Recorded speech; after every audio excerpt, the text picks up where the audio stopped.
That premium layered look is easier to create than most people realize.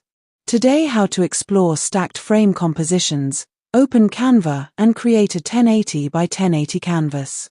Insert a main rectangular frame and place your image inside, adjusting it carefully for composition.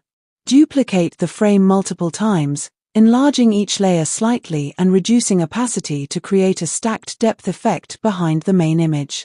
Add a smaller frame overlapping the composition for extra dimension. Select the background and apply a dark muted gradient or soft pastel tone depending on your visual style.